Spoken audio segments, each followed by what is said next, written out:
안녕하세요. 경리사당의 강경희입니다. 곧 설이에요. 이 설은 어떻게 만들어졌으며 우리가 어떤 풍습을 하고 있는지에 대해서 오늘 한번 말씀을 드릴게요. 설이 되면 세배도 하고 덕담도 듣고 돈도 받고 떡국도 먹는데 왜 이런 풍습이 생겼는지 간단히 설명을 해드리겠습니다. 첫 번째, 설날의 유래는 여러 가지가 있는데 설날의 유래를 보시면 설은 나이와 해를 뜻하는 한자인데, 그래서 설이 되면 나이를 한 살 먹고 새해를 맞이하기 때문에 설, 이렇게 나이를 먹는 날이라고 해서 설날이라고 부른다고 해요. 여러 가지 설이 있지만 이런 이런 의미를 설날이라고 하고 있고요. 두 번째, 신정과 구정이라고 표현하는데, 보통 우리는 달력을 보시면 작은 글씨로 음력, 즉 달을 기준으로 하는 음력이 있고 태양을 기준으로 하는 양력이 있는데요. 음력 1월 1일이 구정이고 양력 1월 1일이 신정인데요. 이거는 우리 옛 조상들은 계속 구정을 세고 있었어요. 음력 계산을 해서 설을 세고 있었는데 일제강점기가 되고 사회가 개화되면서 서양이 양력을 쓰고 있다 보니까, 근데 일제강점기 때 일본이 강압적으로 니네는 미신을 믿지 말고 새로운 개혁, 새로운 날짜, 새로운 태양력을 받아들여야 된다 하면서 신정을 권했다고 해요. 그래서 일제강점기 때 그렇게 풍습이 됐다가 우리가 일제 해방이 되고 난 이후에도 신정과 구정을 서로 번갈아 가면서 세는데 신정을 강요하지요. 그렇지만 우리 조상들이 대대로 지켜온 이 구정을 암암리에 행하고 있어서 우리가 1985년에 세기 시작해서 법적으로 1989년에 정확히 설이라고 명절을 명리하고 공휴일 3일을 지정하면서 1989년부터의 우리 고유의 명절은 음력인, 즉 구정인 1월 1일을 셌다고 해요. 신정, 구정 한자는 신은 새로울 신, 정은 바를정, 구는 옛구 바를정이니까 새롭게 새해가 맞이한다, 옛 것으로 다시 한다라고 해서 일제가 구분하기 위해서 새로 만들어준 1월 1일을 신정이라고 하고, 우리가 옛 선인들이 했던 음력으로 세는 걸 구정이로 얘기하면서 신정, 구정이라고 했죠. 우리 조상들은 음력으로 달을 보고 민속 풍속을 즐겼기 때문에 우리는 지금까지도 1989년 이후로 계속 음력 1월 1일을 설이라고 하고 있다고 해요. 세 번째, 세배 방법인데요. 남좌여우라고 써있죠. 우리가 세배를 할 때 아무렇게나 손을 하는 것이 아니라 남좌여우를 꼭 외우시는데, 먼저 한자를 보시면 세배 한자예요. 이 배자가 절배자인데 여러분 보시면 이렇게 손을 두 개를 합치기 때문에 한자도 잘 보시면 손수가 두 개고 여기에 한일이 더 붙어요. 그래서 자, 손을 모으는데 남좌라는 말은 남자는 좌, 왼쪽 손을 위에다 올린다는 뜻이고요. 그러면 여좌는 뭐겠어요? 그렇죠.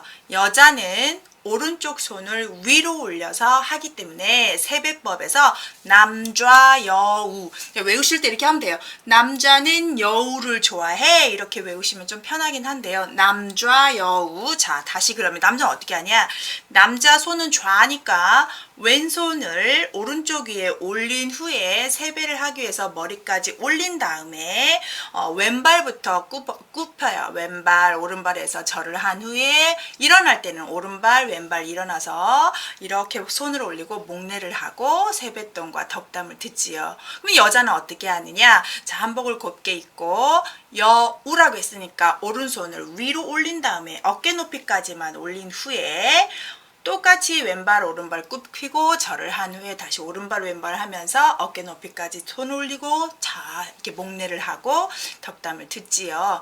여기에서 중요한 것은 다리를 굽혀서 절을 하는 것은 다 똑같긴 하지만, 자, 손을 겹치는 이게 틀리기 때문에 세배법에서는 남좌여우, 남자는 왼쪽이 위로 올라가고 여자는 오른쪽이 위로 올라간다를 꼭 기억하신다면 세배할 때 혼란스럽지 않습니다. 이거를 다 지키면서 누가 잘하나 못하나 보진 않지만 기본적인 예의입니다.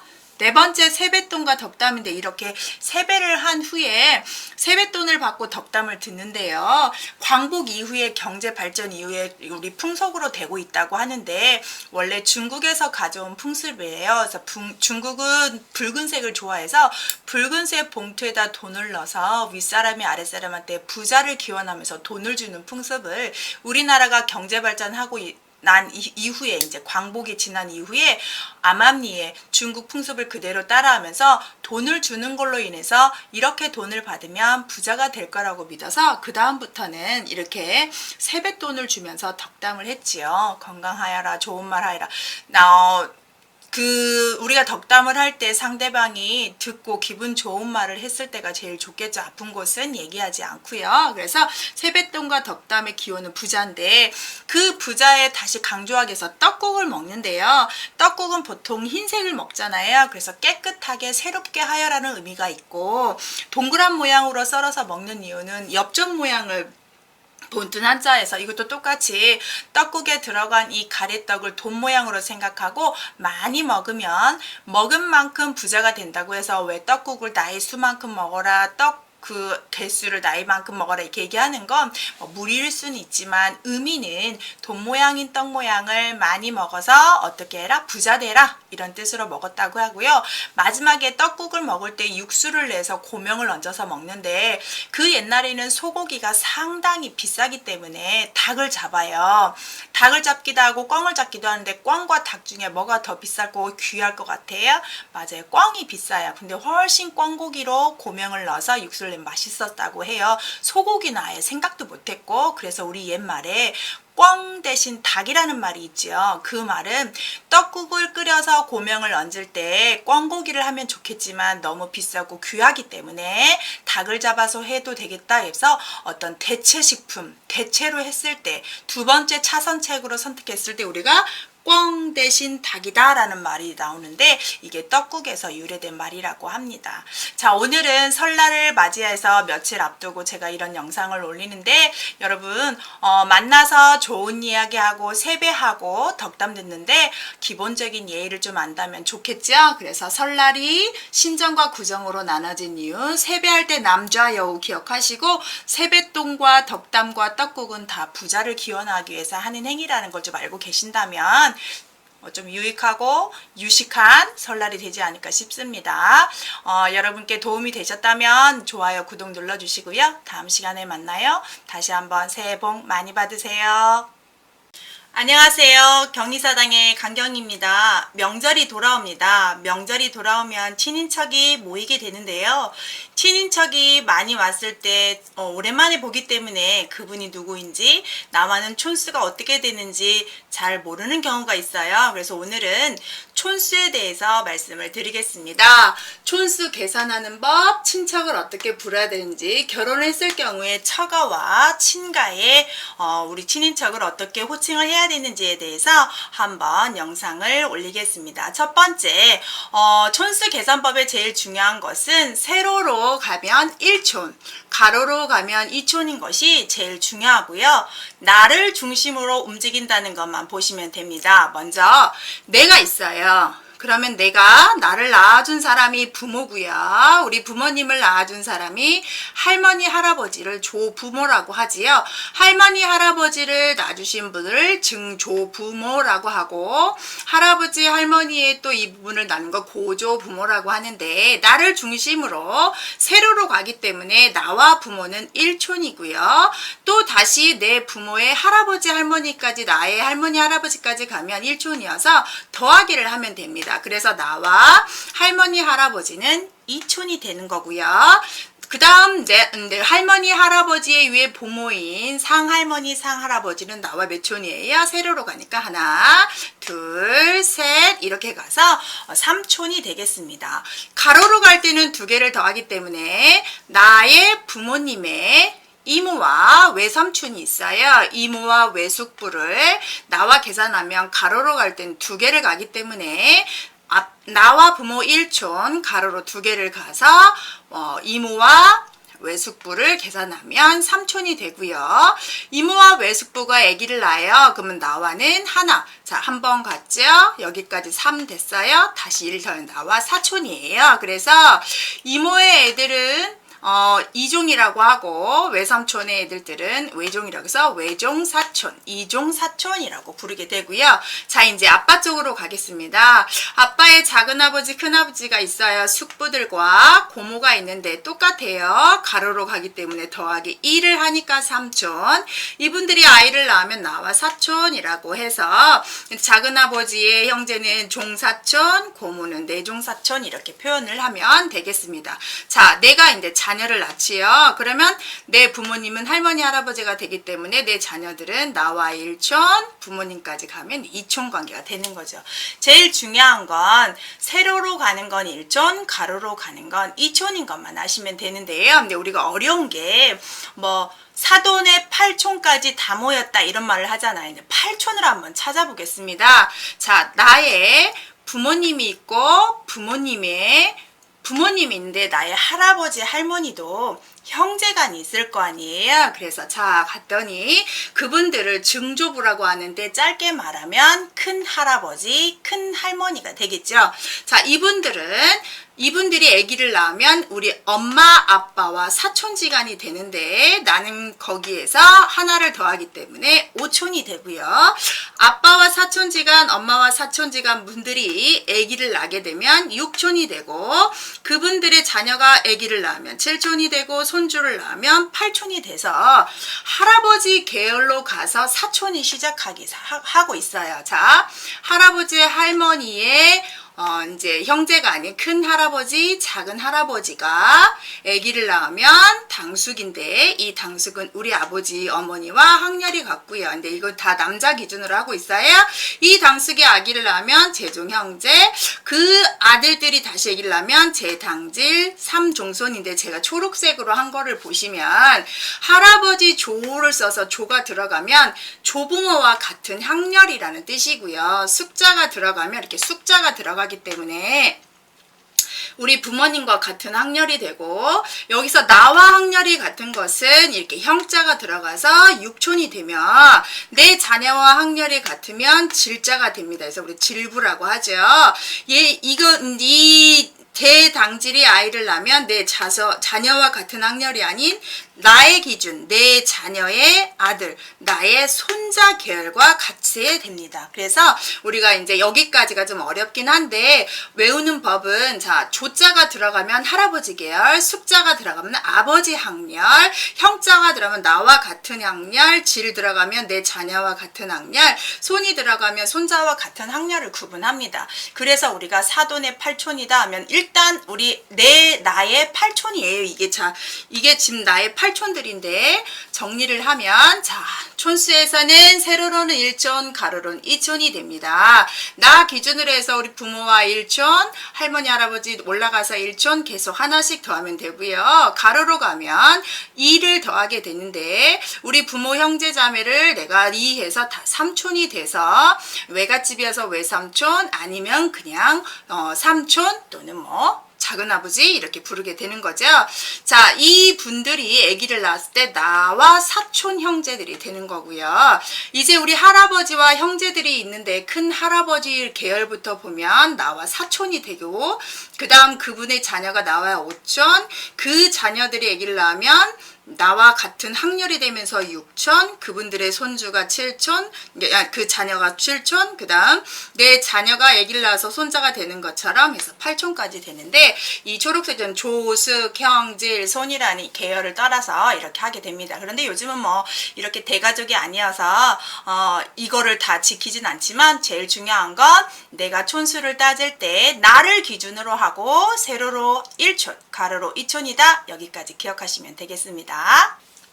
자, 그러면 이제 명칭을 한번 보겠는데요. 나를 기준으로 해서 아버지야, 나를 낳아준 분을 아버지라 부르죠. 그 다음 우리 아버지를 낳아준 사람을 할아버지라고 부릅니다. 그리고 우리 아버지와 형제인 분을 나는 큰아버지와 작은아버지를 부르고 우리 아버지의 여자 형제는 고모라고 부르지요. 이 아버지의 형제 자매들이 난 사람들이 나와 사촌인데 큰아버지, 작은아버지가 난 사촌들은 종형제라고 부르고요.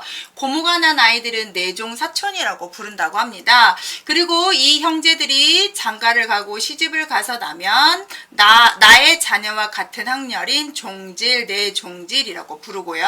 자, 우리 아버지, 할아버지의 형제는 큰 할아버지, 작은 할아버지가 있는데 그분들의 자녀는 우리 아버지, 큰아버지, 작은아버지, 고모와 사촌이며 나와 오촌인데 내가 뭐라고 불러요? 당숙이라고 부르게 됩니다. 그래서 나를 기준으로 해서 촌수를 보면 세로로 가면 1촌, 다시 올라가면 1촌, 가로로 가면 2촌이니까 하나 더하기 2개면 큰할아버지와 작은아버지는 나와 사촌이고 그 큰할아버지, 작은아버지 자녀들은 나와 오촌이 되겠죠. 이렇게 계산을 세로로 하나, 가로로 2개 해서 나를 기준으로 해서 우리 아버지 형제들은 이렇게 부른다는 거 다시 한번 눈여겨보시면 큰아버지, 작은아버지 자녀는 종형제, 이 사촌 형제들이 난 자식은 종질, 고모가 난 자식은 내종사촌, 내종질이라고 합니다. 그러면 이제는 엄마 기준으로 해서 외갓집의 명칭을 한번 알아볼까요? 자, 그렇다면 우리 엄마 쪽 기준으로 해서 내가 어떻게 불러야 되는지를 보면 나와 나의 어머니가 있어요. 어머니의 아버지는 외할아버지지요. 어머니의 형제는 여자 형제는 내가 이모라고 부르고 남자 형제는 외숙이나 외삼촌이라고 불러요. 그럼 이분들도 아이를 낳으면 이종 사촌이죠, 나랑. 그리고 외숙의 자녀도 외종 사촌이어서 나와 사촌지간이 되는데 외갓집 식구기 때문에 외를 붙이고요. 외니까 외를 붙이고 이모니까 이를 붙이면 됩니다. 이모 이자를 붙이는 거예요. 그래서 촌수도 또 계산하면 나와 하나면 어머니 1촌. 내 어머니의 아버지는 나와 2촌. 가로로 가니까 2개에서 3촌.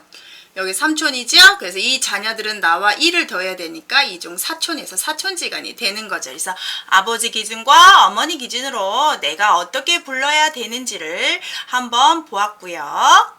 자, 그러면 이제 내가 결혼을 하게 되면 어떻게 명칭을 해야 되는지를 보는데요. 우리가 명절 때 이게 제일 힘들지요. 자, 내가 결혼을 했어요. 근데 저 같은 경우는 여자죠.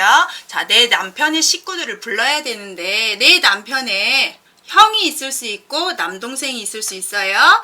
내 남편의 누나가 있을 수 있고 여동생이 있을 수 있죠. 그럼 내가 우리 남편의 형님은 시숙 아주버님이라고 부르고 그 부인은 형님 손윗동서라고 부르게 됩니다. 그리고 남동생이 있어요. 그럼 내가 어떻게 불러요? 결혼을 안 하셨다면 도련님, 결혼을 하셨다면 서방님. 그러면 그 부인은 어떻게 불러요? 동서라고 부르게 된답니다. 자, 내 남편의 누나가 있어요. 누나는 내가 형님이라고 부르고요. 그 남편은 아주버님이라고 부른다고 합니다. 내 남편의 여동생이 있어요. 그러면 아가씨 또는 애기씨라고 부르고 그 남편은 서방님이라고 부른다고 합니다. 내가 결혼을 해서 우리 남편의 형, 남동생, 누나, 여동생을 시숙, 아주버님, 형님, 손윗동서, 남동생을 도련님, 서방님, 동서, 남편의 누나는 형님, 아주버님, 여동생은 아가씨, 서방님이라고 부른답니다. 자, 이제는 남자가 결혼을 했어요. 여자 쪽에 처갓집을 가는데 어떻게 호칭을 하냐면 내 아내의 오빠가 있을 수 있고 남동생이 있을 수 있고 내 아내의 언니와 여동생이 있을 수 있죠. 자, 먼저 내 아내의 오빠가 있으면 형님 또는 그분의 그 처를 아주머니라고 부르는데 상당히 좀 멀리처럼 느껴지지만 옛날에는 남존여비 사상 때문에 여자 쪽을 낮춰 부르는 경향이 있어요. 그래서 아주머니라고 부르고 만약에 내 아내의 오빠보다 내 남편이 나이가 좀 많으면 보통 처남댁 이렇게 부르기도 하는데 가루의 친 명칭은 그런 경우에 하고 보통 형님 아주머니 하고요. 내 아내의 남동생일 때가 진짜 처남댁이 되겠습니다. 내 아내의 언니가 있어요. 그러면 나는 내 남편은 처형이라고 부르고 그분의 짝은 형님이라고 부르는데 이 내 아내의 언니 이 남편이 내 남편보다 나이가 어리면 어이 동서라고 부르는 경우도 있지요.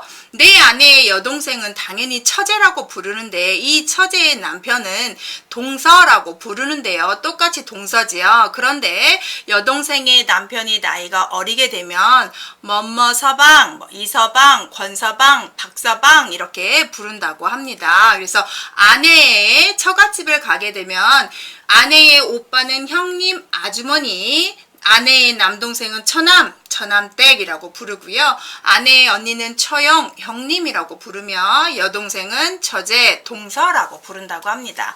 자, 설날의 명절이 얼마 안 남았고요.